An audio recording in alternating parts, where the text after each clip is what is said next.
Right, now it's that time of the show that I think all my lovely guests here have been waiting for, because it's time to sample a cheeky Sunday sundowner. My wonderful resident mixologist, Goodman, has been very busy creating 3 cracking cocktails for a little Sunday treat. And the bar is now officially open. So I'm going to make my way over, all the way over here. JJ!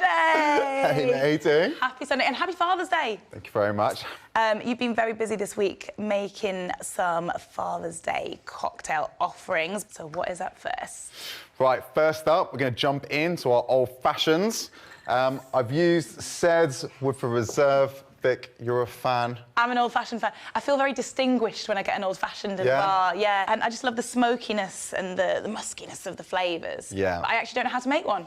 It's a beautiful classic cocktail. Normally, you just put about a double measure of whiskey in there.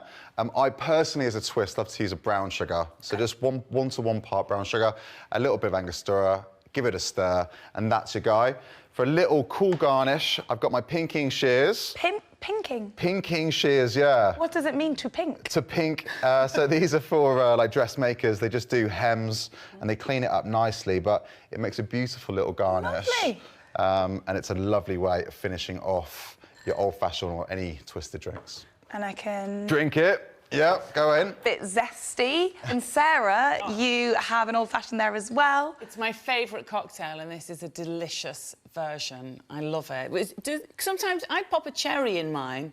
Cherry's cool, yeah. Yes. Traditional garnish is always cherry and an orange, but for me, keep it simple. Twist of orange. Yeah, it's sort of sweet and smoky, like you say. It's absolutely delicious. Yeah, it's smooth as well. Sometimes they can be a little sharper and it's tougher to go down, but this goes down a treat. Yeah, I think you're allowed to have a little bit of extra sugar in there. For me, I think it binds it all together really nicely and gives you that mouthfeel. Yeah, absolutely delicious. Right, let's move on to the martini. Number 2. Yeah.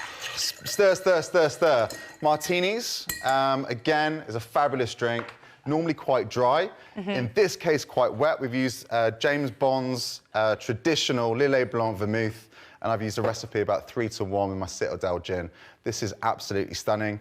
I prefer the taste of vermouth. Vermouth is flying. It's massively in fashion, so having more of it in your gin martini is going to give you more of a bouquet of flavour, and it's going to be beautiful. I've garnished it with a little bit of grapefruit, and that is my wet martini. A wet martini, so the vermouth makes it wet. Yes. And it's a bouquet of flavour. Yes. For all of the dads out there who fancy themselves a bit of a James Bond.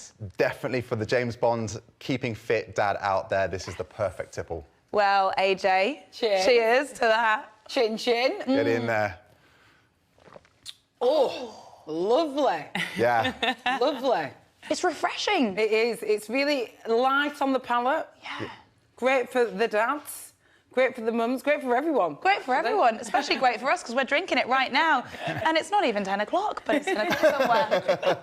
Thank you, I love that. Well, last but not least, we're going to soften it a little bit with a non-alcoholic Negroni. Now, that might sound a little bit strange, but there are some fabulous non-alcoholic ingredients out there, and a lot of them are kind of centred around Italian-style aperitifs. Okay. So the Martini Vibrano is what we've used, but for the gin, the guys at Sipsmith have done an alcohol-free. A, the bottle is stunning.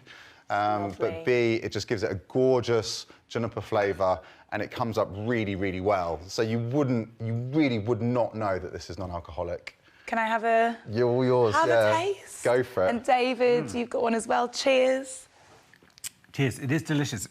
I can't really believe there isn't alcohol in it. Yeah. It's really amazing. Wow. And it's lovely. I love big ice cubes as well. I'm always very jealous of... I always have those little shards scraped from the inside of the freezer. That's a proper ice cube.